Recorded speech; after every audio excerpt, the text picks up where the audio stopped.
Hello mes assos, aujourd'hui on parle de la confiance en soi, comment irradier la confiance en soi, éliminer les complexes, se sentir plus jolie, glow up pour cette nouvelle année 2024. Et on veut que 2024 soit le début de notre meilleure vie. Pas notre meilleure année, mais le début de notre meilleure vie. Et je suis tellement contente de parler de ce sujet parce que c'est un sujet qui me tient tellement à cœur. Ça fait super longtemps que je vais en parler, mais j'arrivais pas à trouver les mots pour mettre dessus parce que je sais ce que c'est que de se sentir pas à l'aise dans sa peau, de ne pas se sentir de douter constamment de ses compétences, d'avoir ce sentiment général là d'insuffisance, de ne pas avoir l'impression d'être assez, tu sais pas si tu plais, tu sais pas si t'es jolie, tu vas en ligne, tu te trouves moche, tu vois tout le monde atteint leurs objectifs, ont des gros projets, mais toi t'es là, tu fous rien. Et je sais exactement comment on se sent quand tu as l'impression de manquer de quelque chose, de ne pas pouvoir prendre des décisions de toi-même parce que tu as peur que les gens te jugent. Et c'est pour ça que ça m'intéresse.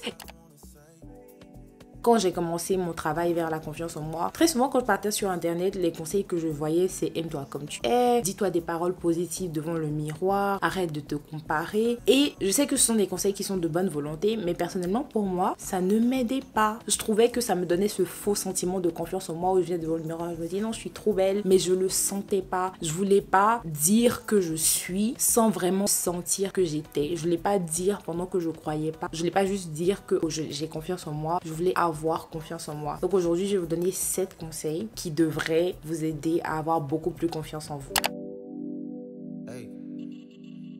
Pour moi, la première des choses, c'est l'honnêteté. Pouvoir être brutalement honnête envers soi-même. Pouvoir se regarder et faire une liste de ses forces et de ses faiblesses. Et jouer de ses forces. Et aussi regarder ses faiblesses et se dire ah je suis pas très forte quand il en vient à ça, mais c'est pas grave, je vais l'améliorer. Parce que c'est bien beau de se dire des affirmations positives dans le miroir, de se dire non moi je vais jamais me comparer, je me compare pas, et au final à l'intérieur ne pas vraiment se sentir confiante. Donc il faut faire une liste de ses forces et de ses faiblesses. Tu joues de tes forces et quand tu es devant une faiblesse, se rendre compte que ah j'ai pas forcément beaucoup de compétences quand il en vient à ce truc là, mais je vais apprendre, c'est pas grave, je vais apprendre. Par exemple, imagine que tu veux jouer du golf, mais tu n'as pas un bon lancer. Peut-être que l'angle que tu utilises pour lancer n'est pas le meilleur. Le fait de se dire, j'ai pas forcément un bon lancer, je vais apprendre, je vais m'améliorer, c'est mieux que de se regarder et puis de se dire, non, moi je sais trop faire, je sais le faire, il n'y a pas de problème, je vais aller, je vais tout casser. Mais tu te mens à toi-même. Toi-même à l'intérieur, tu te sens pas bien. Quand tu te mens à toi-même, tu te sens pas bien. Personnellement,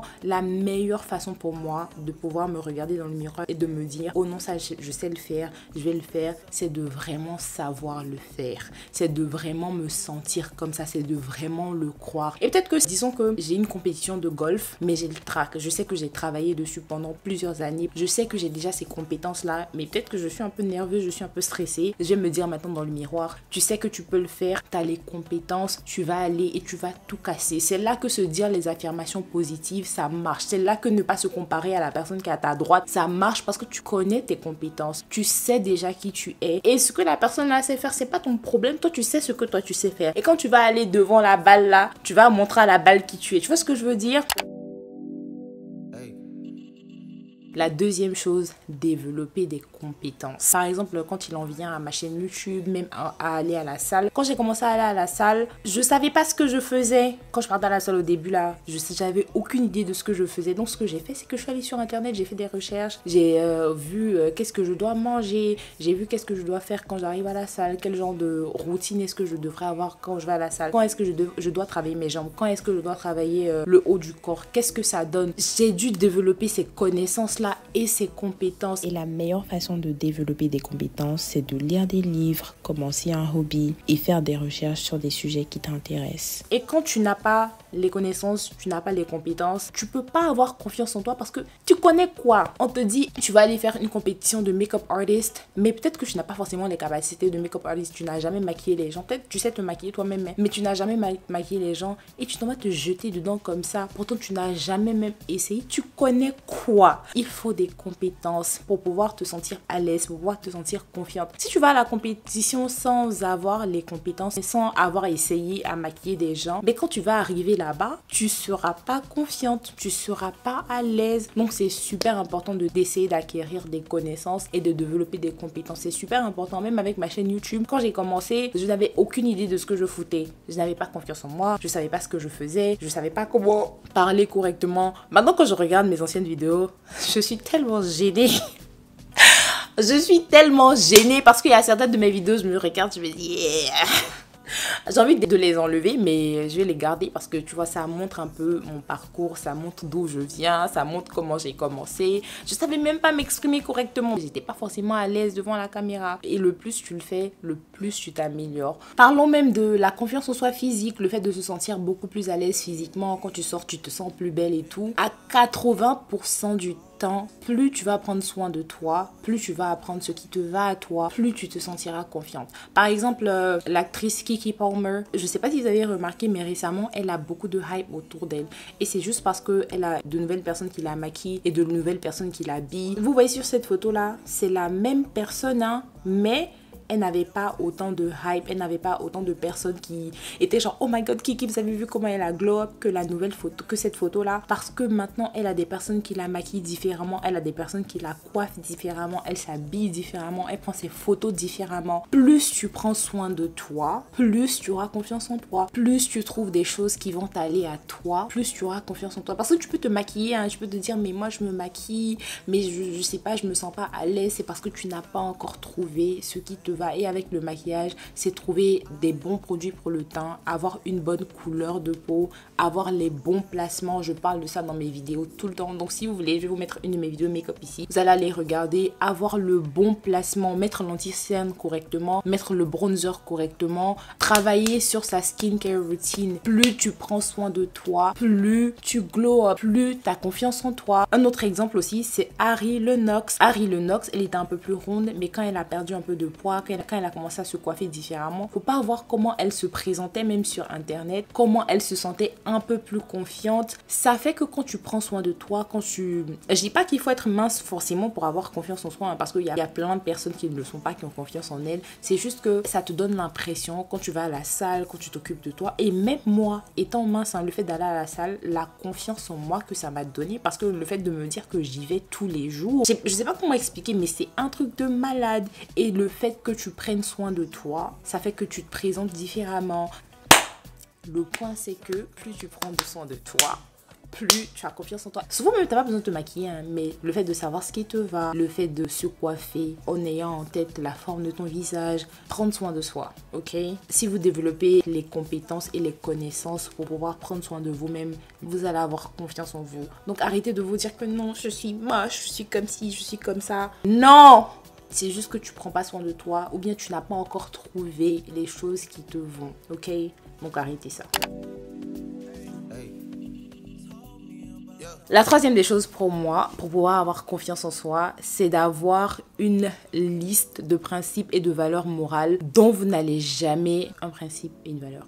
De principes moraux et de valeurs morales dont vous n'allez jamais vous éloigner. Personnellement, pour moi, il y a l'honnêteté, la sincérité et la gentillesse. Et c'est pas le genre de gentillesse où c'est à la surface, mais le genre de gentillesse où genre c'est interne, je fais les choses parce que je veux, pas parce que j'ai envie de plaire aux gens.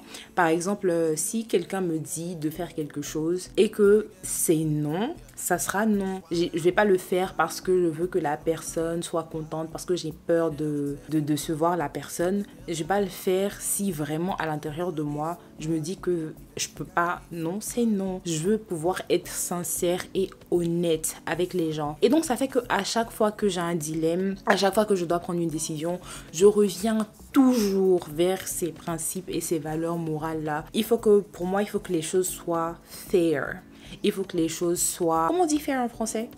Attends, je cherche. Pourquoi j'oublie les petits mots là comme ça? Voilà, pour moi, il faut que les choses soient équitables. Il faut que les choses soient justes. Je pense que c'est le mot. C'est pas équitable, c'est juste. Et quand c'est pas juste, quand c'est pas honnête, quand c'est pas sincère, je préfère dire non. Je préfère que les choses viennent du cœur. Et à chaque fois que j'ai une décision, à chaque fois que je suis dans une situation compliquée, je me demande est-ce que c'est juste? Est-ce que c'est honnête? Est-ce que c'est sincère? Je préfère la sincérité au fait de people please. À chaque fois que je parle avec mes copines de people pleasing, je leur dis moi je sais pas ce que c'est que le people pleasing. Bien sûr que je fais certaines choses pour ne pas faire du mal aux gens, mais à 90% du temps, je fais les choses parce que c'est sincère, je fais les choses parce que c'est honnête. Si vous demandez à mes copines, je pense que l'une des choses qu'elles vont vous dire de qui je suis, elles vont dire je suis honnête. Et je suis aussi très curieuse, je pose 10 000 questions, mais l'une des choses que je pense qui est, en tout cas franchement, par quoi je me représente là, c'est l'honnêteté. Pas pour dire que j'ai jamais menti, hein. Je mens très souvent comme ça quand j'ai pas envie de faire un truc, tu me fais chier, je te dis la vérité d'une fois, deux fois. Tu fais chier, je vais dire ah non, c'est parce que j'ai la flemme, ou bien je suis couchée, je suis malade. Je vais te mentir. But ma base, c'est l'honnêteté. Vraiment, ma base, c'est l'honnêteté, la sincérité et vraiment être genre gentil, faire les choses venant du cœur. Donc, je vous conseille d'avoir cette base de principes là vers lesquels vous allez tout le temps revenir. Et ça fait que souvent, il y a des abonnés qui me demandent comment faire pour pouvoir commencer une chaîne YouTube. Tu n'as pas peur de ce que les gens vont dire de toi, tu n'as pas peur de ce que tel ou tel peut penser. Non, parce que tant que c'est dans mes valeurs, tant que c'est dans mes principes, tant que je fais pas du mal aux gens, je m'en fous. Je sais pas si vous voyez ce que je veux dire. Tant que moi, je m'assois, je me regarde et je me dis c'est ok. Si je voyais quelqu'un d'autre faire ça, ça n'allait pas me déranger. Et je dis pas des choses ici qui sont problématiques. Je parle pas des choses dont je parlerai pas dehors. Je fais pas des choses que je ne ferai pas dehors. Donc, en vrai, je m'en fous. Est-ce que vous voyez ce que je veux dire? Et ça vient avec cette confiance-là parce que j'ai des principes que je suis. Je sais qui je suis. Vous voyez ce que je veux dire, non? Avoir cette liste de qui tu es là, ça fait que tu n'es pas déboussolé par les facteurs externes, tu n'es pas déboussolé par les opinions externes et c'est très important. Ayez cette liste de principes et de valeurs morales là vers lesquelles vous allez toujours vous retourner quand vous êtes dans une situation compliquée, quand vous avez l'impression que oh, il y a des gens qui parlent de moi. Quand tu sais que tu as fait tes choses dans tes principes et tes valeurs, le reste du monde là, vraiment tu t'en fous.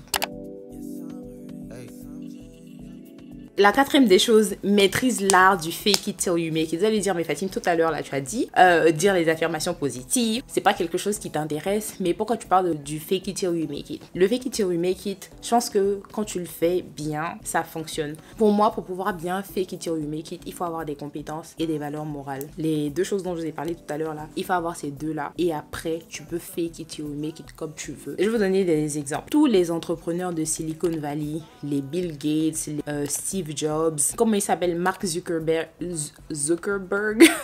je dis mal son nom. Toutes ces personnes-là ont usé du fake it till you make it, mais toutes ces personnes-là avaient des compétences et un peu quand même de valeur morale qui usent du fake it till you make it. Et c'est de là-bas même que ça vient. Mais il y a une différence entre quelqu'un qui use du fake it till you make it avec des compétences et des valeurs. Et il y a une différence entre les personnes qui réussissent pas. Par exemple, je vais vous donner deux exemples. Bill Gates et Elizabeth Holmes. Bill Gates, c'est lui qui a créé Microsoft. C'est l'une des personnes les plus riches du monde. Lui, ce qu'il faisait, c'est qu'il allait devant les investisseurs et il faisait comme s'il avait un produit déjà fini. Je pense qu'il avait un système d'exploitation qu'il a pitché aux investisseurs qui n'était même pas fini, qui disait que oh voilà, genre j'ai ce système d'exploitation là, ça sera le meilleur système d'exploitation que vous avez jamais vu de votre vie et c'était même pas encore fini. Donc il prenait l'argent des investisseurs pour pouvoir avoir les ressources pour pouvoir faire son système d'exploitation. Mais il était malin parce qu'il était compétent et il avait des personnes derrière lui qui étaient compétentes. Donc il avait une bonne équipe pour pouvoir faire ce qu'il avait promis aux gens de faire là. Par contre, Elizabeth Holmes, je sais pas si vous avez déjà entendu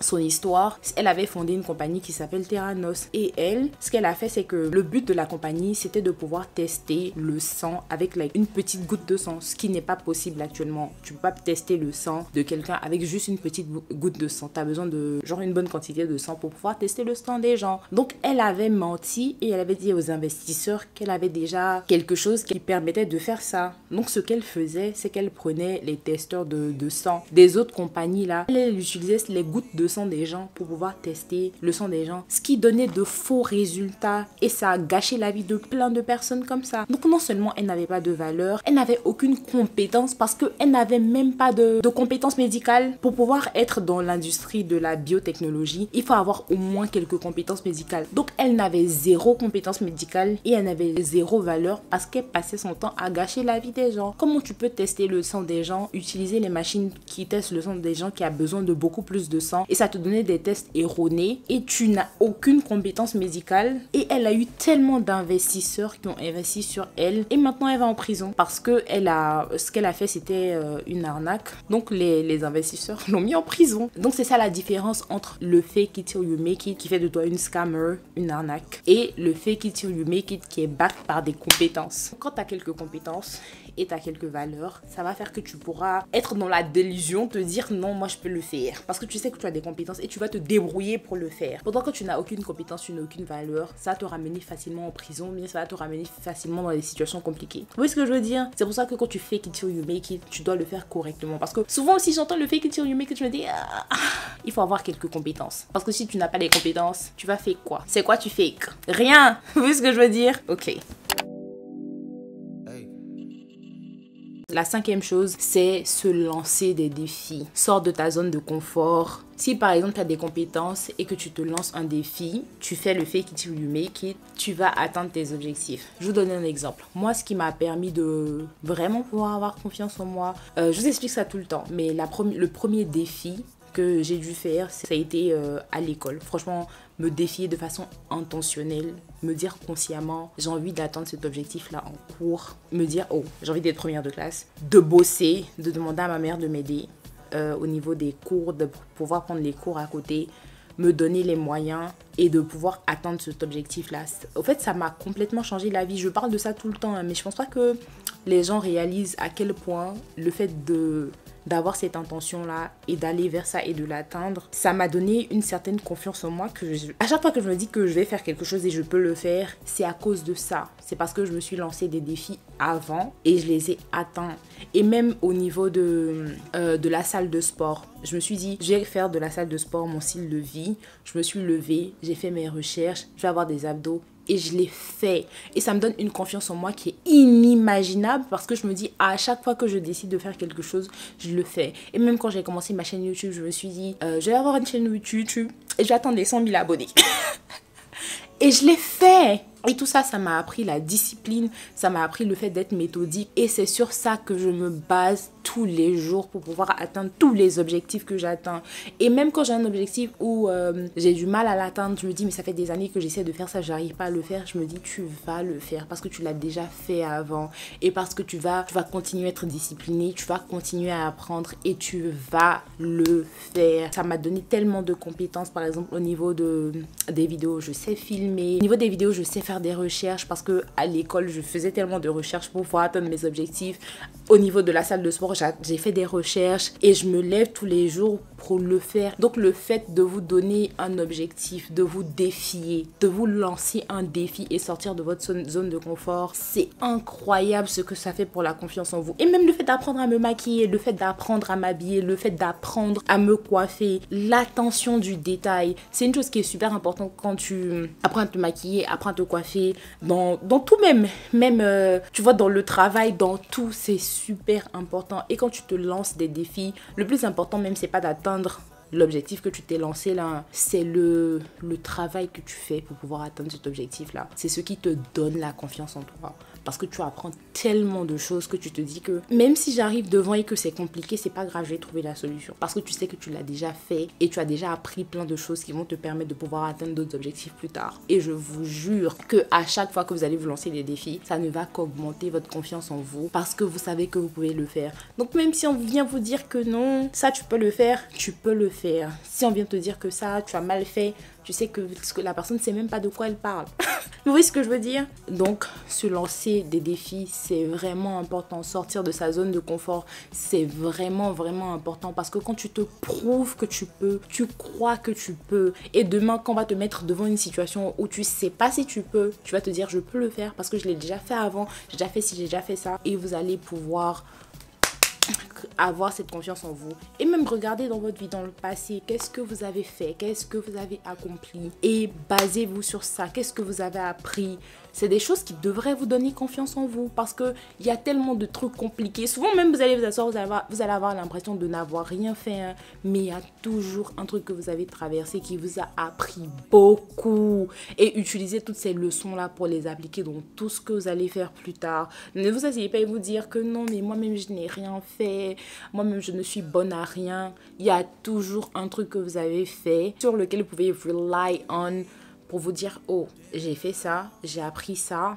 Demain, si je décide de faire ça, je vais utiliser ce que j'ai appris là pour pouvoir avancer.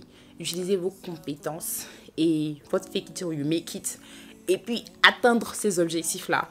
2024, la confiance en nous. La confiance en nous, la confiance en nous. En 6e point, parlons de comment éliminer les complexes et la comparaison. Moi, ce que je fais quand je me sens complexée ou quand je me compare à certaines personnes, c'est de regarder mon complexe et de me demander pourquoi est-ce que je n'aime pas? Est-ce que c'est un complexe que j'ai qui vient de moi-même ou c'est quelqu'un qui m'a dit ça et au final, je crois en ça ou c'est quelque chose que vraiment je n'aime pas. Par exemple, un complexe que j'avais, c'était le fait d'avoir des aisselles super foncées. Ça me plaît pas. Franchement, l'hyperpigmentation sur le corps, c'est quelque chose qui me dérange. Il y a personne qui m'a dit ça, c'est quelque chose qui me dérange. La solution, c'est quoi? C'est que soit je travaille dessus ou j'apprends à aimer. Si je peux travailler dessus, sinon, par exemple, mon nez est un peu large, mais c'est le nez de mon père. C'est le nez de ma famille. Et au final, est-ce que ça me dérange parce que la société me dit que les petits nez c'est joli ou ça me dérange parce que je me trouve vilaine avec? Mais je me suis rendu compte que ça me dérangeait parce que la société me disait que les nez fins, c'est ça qui était joli. Mais sinon, au final, mes yeux, le reste de mon visage, ça accommode mon nez. Et j'ai pas envie de ressembler à quelqu'un de conventionnel de toutes les façons. En fait, pas que j'ai pas complètement envie de ressembler à quelqu'un de conventionnel, mais ça me fait quand même un peu plaisir d'avoir des traits un peu différents, de sortir un peu de l'ordinaire, d'avoir des traits qui représentent ma communauté, d'avoir quelque chose qui fait de mon visage ce qu'il est. Vous voyez ce que je veux dire? Et donc au final, j'aime mon visage. Et au niveau même de la beauté, je vais faire une vidéo que je vais filmer tout à l'heure sur la confiance en soi, genre qui est strictement physique. Quand je me regarde, au niveau de la beauté, le plus important, c'est d'avoir un visage qui est sain. C'est ce qui fait la beauté en vrai. Quand ton visage est sain, quand tu as l'air en bonne santé, c'est en vrai la définition de la beauté, la raison pour laquelle les gens te trouvent belle scientifiquement, c'est ce qui montre la santé. Et quand tu as un visage qui est genre équilibré, qui est harmonieux en gros, ton visage il est beau. Donc j'ai pas besoin d'avoir un nez qui est fin en vrai. Vous voyez ce que je veux dire? Donc je me suis rendu compte que c'est juste à cause de la société parce que moi j'aime bien mon nez au final. Il y a rien de mauvais avec mon nez, j'arrive à respirer. Avec le reste de mon visage, ça va. Ça me donne une apparence un peu différente, tu vois, un peu... Et ça me dérange pas au final. Par contre, l'hyperpigmentation, tout ça, surtout au niveau des aisselles là, ça me dérangeait parce que je suis pas née avec. Et pourquoi j'ai ça en fait? Ça me donne l'impression que je suis pas tellement propre, comme si je me lave pas bien. Pourtant, c'est pas ça, il y a d'autres raisons, mais c'est l'impression que ça me donne. Et si je peux travailler sur ça, genre pourquoi pas, tu vois ce que je veux dire? Et je suis pas née avec. Donc... voilà, je pense que c'est comme ça que j'essaie de voir mes complexes. Et même quand je me compare, un moment je comparais mon évolution dans ma carrière ou bien sur ma chaîne YouTube, mon évolution dans plein de trucs avec celle des autres. Et je me suis rendu compte que le fait de comparer mon évolution en soi-même, c'est pas mauvais. C'est ce que j'en tire qui est le plus important. Et c'est est-ce que je suis la route que je suis? C'est ce qui est le plus important pour moi. Par exemple, quand je compare, c'est parce que je veux quelque chose à l'intérieur. En gros, c'est un signal. J'ai déjà parlé de ça dans une autre vidéo. En gros, se comparer, c'est un signal. C'est pour montrer qu'il y a quelque chose dont tu n'es pas forcément contente. C'est je sais pas, le signal de ton corps pour pouvoir te ramener à ce truc-là pour dire, oh, ça, t'es pas vraiment contente sur ça. Donc, essaie de voir ça, tu vois. Et je me suis rendu compte que la raison pour laquelle ça me frustrait, c'est parce que j'avais l'impression de ne pas évoluer aussi rapidement que j'aurais aimé évoluer, tu vois. Et quand je me comparais, je suis revenue à un certain point. Je me suis dit, mais c'est quoi ton objectif? Est-ce que les personnes avec qui tu te compares là, c'est ça leur objectif? Est-ce que ces personnes dans les mêmes circonstances? La réponse était non. Et je me suis rendu compte que quand je regarde mon parcours, à chaque moment de mon parcours, je fais tout le temps de mon mieux. Et à cause de mes circonstances, c'est la raison pour laquelle c'est aussi lent que c'est. Et à cause de mes circonstances, j'apprends tellement de choses. Donc c'est vrai que j'avance pas aussi rapidement que j'aurais voulu avancer, mais c'est une partie de moi, mon parcours. Le fait de s'asseoir et de se poser des questions, de se demander pourquoi. Quand tu te compares, quand tu as ces complexes, il ne faut pas te dire non, moi je ne me compare pas. Ne se comparons pas en 2024. Et je sais que ce genre de conseils-là, les gens les donnent pour de bonnes raisons. Parce que vraiment, la comparaison, ça peut te détruire si tu fais ça. Si tu utilises ça mal. Mais quand tu t'assois et que tu te poses des questions, tu te demandes pourquoi. Il y a toujours cette raison-là. Et souvent, tu peux travailler dessus. Souvent, tu te dis mais non, en vrai, tu vois, ça ne me dérange pas. C'est comme mon nez par exemple, je me dis mais je respire très bien et au fait ça fait de mon visage ce qu'il est. Au final ça me dérange pas, j'ai pas forcément envie d'avoir un nez fin et je suis toujours jolie. Je sais pas en fait, mon visage il est toujours harmonieux, mon visage il a l'air toujours en bonne santé, il y a pas de problème. Vous voyez ce que je veux dire? Par exemple les aisselles là, j'ai cherché un produit pour ça. Je me suis débrouillée, j'ai trouvé un produit pour mes aisselles. Il y a des choses, ça vient vraiment de toi et tu peux travailler dessus et tu avances. Et à chaque fois que tu te poses des questions, tu arrives à trouver la solution quand il en vient à tes complexes et à la comparaison. Moi, je dirais pas ne vous comparez pas, ça sert à rien. Moi, je dirais comparez-vous. Si la comparaison là elle survient, asseyez-vous, regardez et vous demandez pourquoi est-ce que je me sens comme ça. Par exemple, si vous voyez quelqu'un un certain train de vie et que vous vous dites oh j'aurais aimé avoir ça, souvent c'est juste que vous voulez sortir un peu de votre zone de confort, pouvoir faire ce que vous n'avez jamais fait. Souvent, c'est juste ça. Il faut juste se poser la question de pourquoi. Faut pas mettre ces sentiments-là de côté. Faut pas mettre ces émotions-là de côté et se dire non, on va pas se comparer en 2024. Faut s'asseoir, faut regarder, faut se poser des questions et apprendre de ça, tu vois. Parce que plus tu enfouis ces émotions de comparaison-là de j'aurais aimé, le pire c'est. Et le moins tu as confiance en toi, le moins tu es à l'aise avec toi-même. Parce qu'au final, tu sais même pas. En fait, tu sais même pas pourquoi tu te comparais. Tu sais même pas c'est quoi le problème. Bref, je pense que je commence à m'étendre un peu trop sur ça. Le 7e point, c'est garder les promesses que vous faites. À chaque fois que vous allez décider de faire quelque chose, faites-le. Même si vous n'arrivez pas à le faire pendant 1 an, 2 ans, à moins que votre opinion sur la chose change. Hein. Vous dites que non, au final, ça c'est plus pertinent à mes objectifs. Vous la pouvez changer. Mais si c'est quelque chose que vous avez vraiment envie de faire, gardez la promesse. Essayez de garder les promesses que vous avez dans votre contrôle. Si vous voulez commencer à être discipliné et que vous vous dites « Ah, je vais faire ça tous les jours », faites-le. Si vous dites je veux commencer à manger mieux. Même si vous avez du mal, commencez à introduire les choses petit à petit. Juste petit à petit, faites-le. Gardez les promesses que vous faites à vous-même. Par exemple, l'exemple des amis. Si vous avez une amie à qui vous avez demandé de l'aide pour pouvoir déménager et la personne ne vient pas. À chaque fois que vous demandez de l'aide pour quelque chose, la personne ne vient jamais. Est-ce que vous allez avoir confiance en cette personne-là? Non. Les amis en qui vous avez confiance, c'est parce que ces amis-là sont reliable. C'est parce que ces amis-là sont... comment on dit reliable in French? Jesus Christ, what the fuck is wrong with me? Reliable in French. Voilà, fiable. C'est parce que ces amis-là sont fiables. C'est parce que ces amis-là, quand ces personnes-là vous disent je vais faire quelque chose, la personne le fait. C'est pour ça que vous avez confiance en ces personnes-là. Par exemple, moi, je suis le genre d'ami. Je sais que mes amis n'ont pas confiance en moi si on me dit Fatima, viens, on va en boîte de nuit. Ils savent que je vais pas venir. Ça, c'est quelque chose sur lesquels ils n'ont vraiment pas confiance en moi. Mais s'il s'agit de dis-moi ce que tu penses, comment on fait ci, comment on fait ça, ils savent qu'ils peuvent venir vers moi et avoir confiance en moi parce que là, je vais le faire. Vous voyez ce que je veux dire? Donc, il faut pouvoir respecter les promesses que vous faites.